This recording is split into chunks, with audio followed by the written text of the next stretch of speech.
Alors, Bruno Gollnisch, je commence par une question sur les municipales 2020. Quel bilan tirez-vous des résultats du Rassemblement national qui a gagné à Perpignan mais qui a perdu dans d'autres communes? Oui, il a gagné à Perpignan. Il a gagné dans la plupart des communes où nous avions déjà des maires. Souvent, ils ont été réélus et même réélus beaucoup plus confortablement que la fois précédente. Bon, il y a une défaite qui s'explique malheureusement à Mantes-la-Ville où il y avait un excellent maire, mais ça s'explique par la submersion démographique, je pense, aussi dans plusieurs secteurs qui gagne progressivement la France. Malheureusement, c'est ce grand remplacement dont parlait M. Camus. Euh, je crois quand même que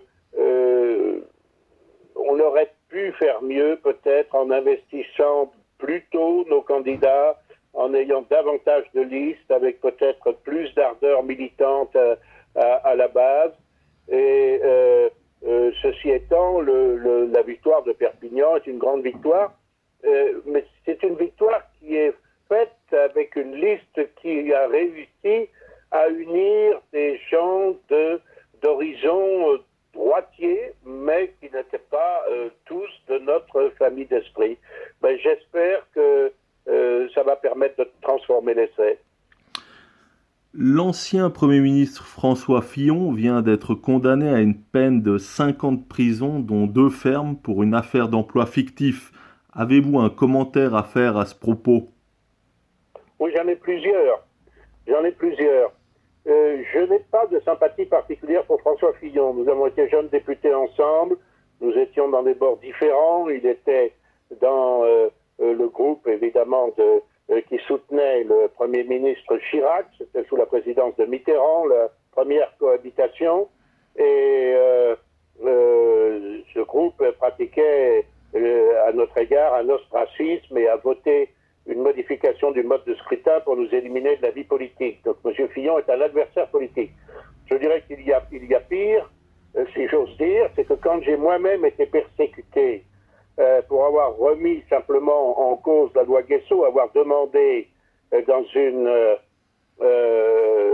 conférence de presse que j'avais tenue en tant que parlementaire dans les locaux de ma permanence politique, j'ai été persécuté sur le plan judiciaire, j'ai été persécuté sur le plan professionnel comme universitaire par un recteur qui s'est livré contre moi à une campagne haineuse absolument inouïe, inédite. Monsieur Fillon était ministre des universités, Monsieur Perben était ministre de la Justice. Messieurs Fillon et Perben, lorsque cette affaire a éclaté, se sont empressés d'aller à Lyon promettre en quelque sorte ma tête au CRIF. Et Monsieur Fillon n'a en rien essayé de tempérer les excès évidents, et d'ailleurs condamnés par la justice, de son recteur. Par conséquent, je n'ai aucune raison d'avoir la sympathie particulière pour M. Fillon, mais je n'en suis que plus à l'aise pour dire que moi, je ne lui... je ne le traite pas de la même façon, de la façon dont j'ai été traité par lui. Je considère que sa condamnation est injuste.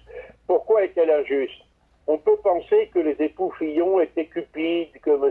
Fillon a voulu ajouter à ses revenus en salariant sa femme sur son crédit d'assistance parlementaire. Sans doute, tout cela lui permettait de gagner, je crois, d'après mes calculs, 1,2% de ce que gagnait M. Ghosn, président de Renault. Alors, ce ne sont pas des fonds publics chez Renault. Enfin, quand même, c'est une régie qui a été publique et dans laquelle l'État est encore actionnaire. Bon, M. Ghosn gagnait à lui tout seul à peu près le salaire de 400 ou 450 députés, voyez-vous. Donc, ce n'est pas que je considère que M. Fillon ait été particulièrement élégant. Il a été inélégant. Moi, je n'ai jamais salarié mes proches, par exemple. Mais sur le plan juridique, il y a quelque chose de très grave. Parce que cette décision, ça veut dire que des magistrats, des procureurs d'abord, des juges ensuite, peuvent s'arroger le droit de s'immiscer dans le travail parlementaire. Jusqu'à présent, l'assistance parlementaire était un crédit utilisé par les députés de façon absolument discrétionnaire. Si je veux prendre comme assistant parlementaire le clochard du coin pour qu'il me donne son avis verbalement, parce que je considère que les conseils du clochard valent mieux que les notes de l'énarque, j'ai le droit de le faire. Et je dois avoir le droit de le faire parce que c'est la garantie de l'indépendance parlementaire. Or là, on voit bien que cette affaire donne à des magistrats ivres de leur pouvoir, d'un pouvoir qu'on leur a laissé prendre de façon extrêmement imprudente, au nom d'une transparence sur laquelle il y aurait beaucoup de choses à dire, ça leur donne le pouvoir de s'immiscer dans le travail des parlementaires, ce qui est tout à fait abusif et contraire à tous les principes de la démocratie. Deuxièmement, je suis attaché comme ancien avocat et maître de conférence des facultés de droit au principe juridique. Le principe, nul l'homme crimen, nul la pena sine lege. Il ne peut pas y avoir d'infraction qui n'ait été au préalable précisément définie. Or là, de quoi s'agit-il ? On dit maintenant que l'assistant parlementaire doit faire ceci, doit faire cela, etc. Si on dit que, par exemple, un assistant parlementaire doit pointer tous les jours de 8h à midi et de 14h à 18h à l'Assemblée nationale, très bien, mais à ce moment-là, il faut le préciser et on ne peut condamner les gens qu'après que l'on ait fixé cette règle. Or là, le crédit, encore une fois, il était discrétionnaire. Par conséquent, on me paraît mal fondé à en faire le reproche à Pécou. Ceci étant posé, M. Fillon a été inélégant, il a été d'une incroyable maladresse aussi, en disant qu'il avait confiance dans la justice de son pays. Moi, je vous dis tout de suite, comme je n'ai rien à me reprocher, je n'ai aucune confiance dans la justice de mon pays. Mais il a cru de façon inélégante également, pour gagner la primaire contre Sarkozy, il a eu ce mot, imagine-t-on le général de Gaulle mis en examen. Le général de Gaulle, il n'a pas seulement été mis en examen, il a été condamné à mort. C'est juste. Pour désertion. Bon.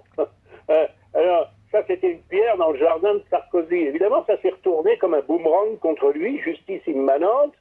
On lui a dit alors, mais vous, si vous êtes mis en examen, vous renoncez à être candidat? Et il était coincé, il a dit oui.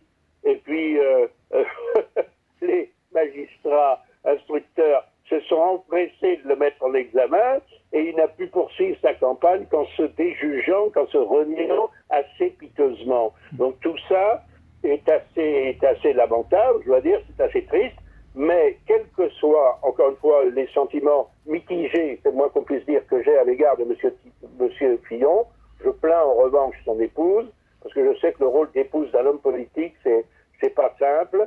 Je plains beaucoup Madame Fillon, un peu moins Monsieur Fillon, mais je crois que cette sanction extraordinairement sévère pour un homme aussi qui est à supposer qu'il soit délinquant, c'est un primo-délinquant. Or, qu'est-ce qu'on voit devant nos tribunaux?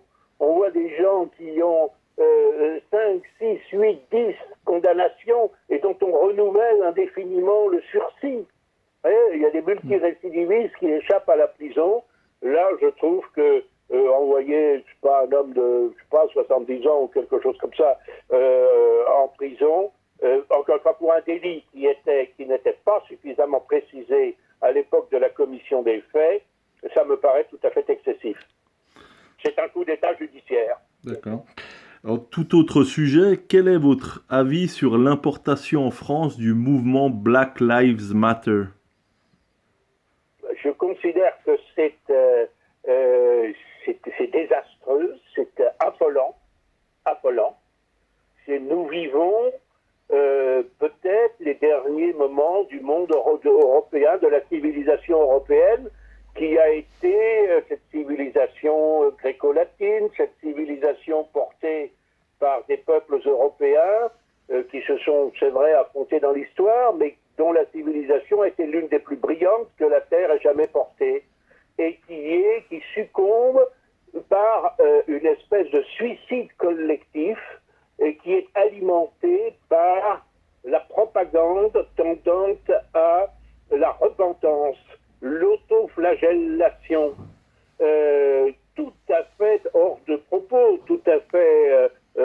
mensongère, parce qu'on vient culpabiliser les Européens à cause de l'esclavage, mais les Européens ont été aussi victimes de l'esclavage. N'est-ce pas? L'esclavage des barbaresques a duré pendant des siècles. Bon. Et c'est d'ailleurs une des raisons pour lesquelles nous avons fini par débarquer en Algérie. Bon. Et puis, les Européens ont pratiqué l'esclavage. Et je le regrette, je considère évidemment, aujourd'hui, on regarde nos sentiments moraux, qu'il est abominable qu'un être humain soit le propriétaire d'un autre. Encore que, est-ce que l'esclavage n'existe pas dans les conditions salariales où l'on fait travailler aujourd'hui des centaines de millions de personnes en Asie, par exemple? On peut se poser la question. Est-ce qu'il n'y a pas des formes déguisées ou non déguisées d'esclavage qui subsistent à notre époque? Bon. Mais les Blancs, pour faire simple, ont pratiqué l'esclavage, mais ils ont été les premiers à l'abolir. Voilà. Les Noirs ont pratiqué l'esclavage entre eux, les Arabes ont pratiqué l'esclavage et négociaient les esclaves aussi, souvent à des négociants juifs, ainsi de suite. Bon, par conséquent, aujourd'hui que l'on demande de se mettre à genoux, que l'on impose ce sentiment de culpabilité, en vue de quoi?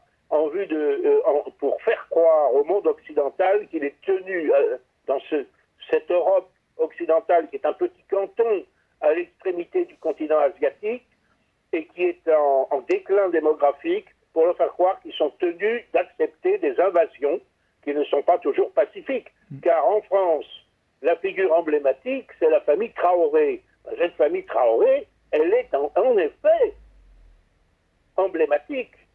Emblématique, n'est-ce pas? Le père est venu comme travailleur, sans doute est-il venu parce que un certain patronat trouvait que c'était peut-être plus facile de payer un Malien un peu moins qu'on aurait payé M. Martin ou M. Dupont, en se moquant éperdument des conséquences sociales et financières, parce que M. Traoré père, il avait 3 femmes. Ou 4, je crois, il me semble. 17 enfants. 4. Et ces 17 enfants, que je sache, ont perçu des allocations, ou leurs parents ont perçu des allocations familiales. Les femmes ont été logées, les enfants aussi, chauffés, nourris avec des allocations familiales, soignés gratuitement, élevés gratuitement dans l'école de la République. Or, c'est une litanie de méfaits qu'ils ont rendus à la France. Il y a dans cette famille, peut-être pas tous, mais il y a quantité de délinquants multirécidivistes, à commencer précisément par celui qui n'a été victime que de son propre fait. Parce que Adama Traoré, s'il fait un arrêt cardiaque, c'est d'une part parce qu'il est malade, il a la drépanocytose, bon, maladie qui a été soignée gratuitement en France, bien sûr, et c'est parce qu'il échappe à une interpellation qui est légale et qui est légitime, qui vise son frère et lui, son frère coupable qui vient d'être condamné pour extorsion auprès de femmes vulnérables, femmes handicapées, je crois. Vous voyez, c'est une belle famille. Hein. Adama, lui, s'enfuit une première fois, il est rattrapé, et il s'enfuit une deuxième fois parce que le gendarme qui l'a rattrapé est lui-même agressé, et il finit par être rattrapé encore, et là, il s'effondre, il fait un arrêt cardiaque. Je comprends très bien que la sœur d'Adama Traoré pleure son frère. Mais quand elle vient donner des leçons à la France, non. Elle a le droit de pleurer son frère à titre personnel, mais vis-à-vis de la France, elle n'a que 2 mots à dire. Le premier, c'est merci. Merci pour avoir accueilli cette famille. Merci pour tout ce que la France a donné. Et le deuxième, c'est pardon. Pardon pour tout ce que les membres de la famille ont commis comme méfait à l'égard des Français dont ils étaient les hôtes. Donc, je reviens sur le mouvement Black Lives Matter. Il pousse certaines marques, comme le géant français des cosmétiques L'Oréal, à supprimer les mots blanc, blanchissant et clair de ses produits. Jusqu'où va-t-on descendre, pour reprendre le titre d'un livre d'Alain Soral? C'est du racisme anti-blanc, en somme. Écoutez, ce serait risible si ça n'était pas terrifiant. Voilà. Moi, je crois qu'il faut organiser la résistance. En ce qui concerne mon épouse, par exemple, elle n'achètera plus de produits L'Oréal. Et moi, je n'en ai jamais acheté, donc c'est pas très grave. Voilà. Bon, je ne sais pas ce qu'en pense Madame Bettencourt. Oui, on sait aussi que le riz Uncle Ben's, qui présentait d'ailleurs un visage sympathique, ça, c'est pas bien parce que c'est un noir. Alors bon, alors j'ai proposé que on l'appelle à la place Uncle Pence et qu'on mette la figure de Jean-Marie Le Pen, comme ça tout le monde sera content, j'espère. Est-ce que ce sera mieux? Je sais pas. Donc, l'UEJF s'est réjoui sur Twitter du fait que la chaîne YouTube de l'humoriste Dieudonné ait été supprimée. Quelle est votre réaction? Ma réaction est très négative. L'UEJF, ce sont des inquisiteurs aux petits pieds qui ont compté parmi mes persécuteurs en vain, puisque j'ai été blanchi. L'UEJF fait beaucoup pour augmenter l'antisémitisme en France. Voilà. Il y a des gens qui, en revanche, fort heureusement, le diminuent. C'est un point sur lequel j'ai une divergence à l'égard d'Alain Soral, par exemple. Je pense que Éric Zemmour contribue plutôt à diminuer l'antisémitisme en France, si tant est que ce phénomène progresse dans la population, mais il est certain que l'excès de persécution, l'excès de censure, ce qu'une grande journaliste juive d'origine, Madame Annie Kriegel, dans les colonnes du Figaro à l'époque, appelait elle-même, ce sont ses propres mots, ce ne sont pas les miens, l'insupportable police juive de la pensée. Voilà. Il est certain que ça ne rend pas les gens très sympathiques, quoi. Voilà, il faut bien dire les choses comme elles sont. Heureusement, ces excès de l'UEJF ne sont pas partagés par l'ensemble de la communauté juive, mais qui devraient essayer quand même d'y mettre un terme. Et enfin, s'en désolidariser plus publiquement. Oui. Enfin, pour terminer, avez-vous un commentaire sur l'affaire Chalençon? Je rappelle que cet animateur de France 2 a été évincé de son émission suite à une photo prise en compagnie du pianiste Stéphane Blais et de Dieudonné. Oui, je crois que j'étais là, c'était lors de l'anniversaire de Jean-Marie Le Pen, sauf erreur. Oui. Écoutez, je regrette un petit peu que cette photo ait été diffusée sans l'accord de Monsieur Chalençon. Parce que ça, je trouve que ça n'est pas très correct, mais je sais que ça n'est pas le fait de Dieudonné. Je ne sais pas qui a pris l'initiative de diffuser cette photo. Ça ne me paraît pas, c'était une réunion privée. Bon, il pouvait s'en douter que... Je ne me cache pas d'avoir été là. J'avais été heureux. Je rencontre des gens avec lesquels j'ai de la sympathie, d'autres moins. Je ne connaissais pas très bien ce monsieur Chalençon. Je vois qu'il s'en est excusé très piteusement. Je crois qu'il a même pleuré. D'ailleurs, il a invoqué ce que personne ne lui demandait, son homosexualité, etc. Bon, tout ça me paraît assez dérisoire, mais je comprends la lâcheté quand on fait face à de telles pressions. Ce qui est anormal, précisément, c'est que sa participation lui vale la suppression de sa présence sur les plateaux ou son émission. Voilà, cet ostracisme est absolument abominable. Quand on y réfléchit, c'est effarant, c'est scandaleux. À la limite, qu'on le critique, qu'on lui dise « Ah bon, vous avez de mauvaises fréquentations, etc. Mais pourquoi étiez-vous là ?» Qu'il réponde, qu'il s'explique, qu'il y ait un débat. Mais cette censure, cette inquisition sont absolument intolérables. Et c'est la raison pour laquelle, moi, personnellement, même si je ne partage pas toujours toutes les opinions des proscrits de ce système ignoble, j'ai pour eux, malgré tout, une sympathie instinctive.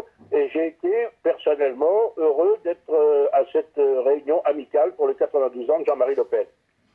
D'accord, ce sera le mot de la fin. Merci. Je vous en prie.